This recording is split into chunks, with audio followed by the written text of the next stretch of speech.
Hi, Kareem here from Year of the Dragon and Silver Lake Conservatory of Music. And today what I want to talk about is the brake pad. This was a concept that was introduced to me by Joey Heredia. And the brake pad is basically this part of your hand right here, that nice fleshy part. So in the Murray Spivak system, the stick actually goes out to the side like that. It doesn't stay in like this. So one of the cool things about that is that when you play a stroke, the stick is always against this part of your hand.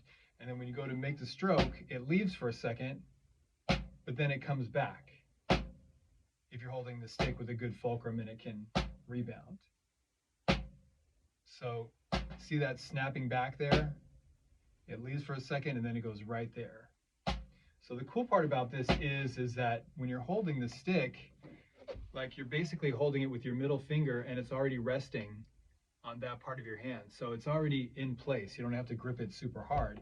And then of course you bring your thumb and your index finger on and you've got a very directed stroke. Okay? And you can bring the fourth finger on. In Murray's system, they said not to use your pinky on the stick. So you can kind of play with that as you see fit. There's times when I do use that and there's times when I don't. But I noticed that the stick feels pretty light in my hand when I'm not having the pinky on there, but it's just kind of next to, it looks like it's on there, but it's not. Yeah. So this brake pad concept is really cool because the stick automatically returns to a low point on the drum, and then you can play a tap or something like that, or a double,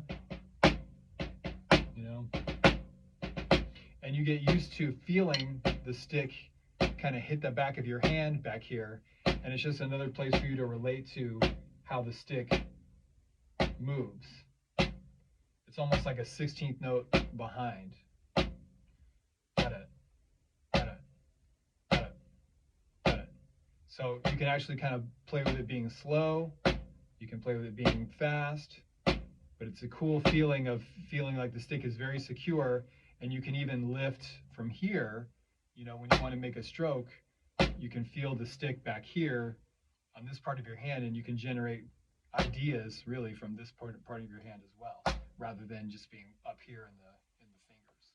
Okay, so that's the brake pad concept, and you can practice this at a number of tempos, just kind of play around with it, but it's really cool. So hope you play with that, and hope it brings you as much joy as it brought me. All right, see you next time. Don't forget to like and subscribe.